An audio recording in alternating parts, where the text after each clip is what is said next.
Grabe naman si Bea De Leon mga kaibigan, gigil na gigil sa kanyang ginawang palo, no? Napasigaw pa nga siya doon mga kaibigan. Eto pa, si Michelle Gumabaw, bagong captain ng CCS, may napatunayan agad, no? Ibang klase rin talaga pag may posisyon ka mga kaibigan. Eric Astonton mga kaibigan, no? Hindi talaga nagpapatalo. Maganda ang performance na pinakita sa laban kontra sa Farm Fresh Foxes. And finally mga kaibigan, nasa pangalawang laban ng CCS at dito, kinakailangan nilang talunin ang Farm Fresh Foxy para naman magkaroon sila ng unang panalo sa elimination round.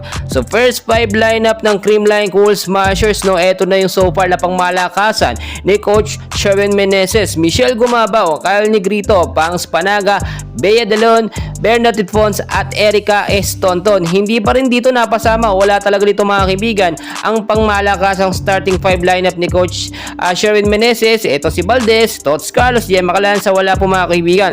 So eto na nga, set 1 tayo. Intense and crucial po yung naging set 1 mga kaibigan, at nakita nyo naman etong Farm Fresh Foxy ay talagang magagaling po ang kanilang mga player, at talagang nahihirapan po dito ang Creamline kahit nung PBL All Filipino Conference mga kaibigan. So set 1 nakita natin, intense yung crucial game dito nga po bago magtapos, pero nanalo or natalo po ang Creamline Cool Smashers sa score na 24-26, 2 points lamang ang kalamangan. Then pagdating ng set 2, dito naman nakabawi bigla ang Creamline Cool Smashers. Siyempre time out po yan, binago ni Coach Sherwin Meneses ang kanilang offensa at depensa. Pinalakas masyado ang depensa ng CCS para mahirapan, lalo na itong si Trisha Tubo mga kaibigan ng Farm Fresh ay pangmalakasan po ang palo. Darnayan ng kanilang team mga kaibigan.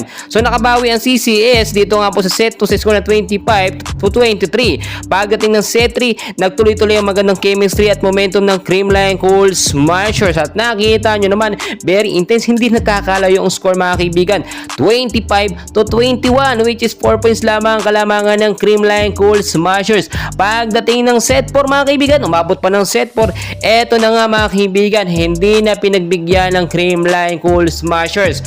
Humahabol po sa early ng set 4 etong Farm Fresh, pero hindi na yan pinagbigyan ng Creamline. Talagang ang Creamline, kahit yung mga bench player nila kapag ka nakakapaglaro, kapag ka umiinit yung sistema ni Coach Sherwin Meneses, nananatili, maganda ang nangyayari. Chemistry at momentum sa loob, nabubuo po mga kaibigan. So nakita natin, nabigyan tayo at nanalo kauna-unahan dito ang Creamline Cool Smashers sa elimination round kontra sa kupunan ng Farm Fresh Foxes. And well mga kaibigan, dami pa nating kaganapan. So dyan lamang po kayo, and please wag nyo pong kakalimutan mag-like and subscribe for more PBL and Creamline Cool Smashers update. Maraming salamat po sa inyong lahat.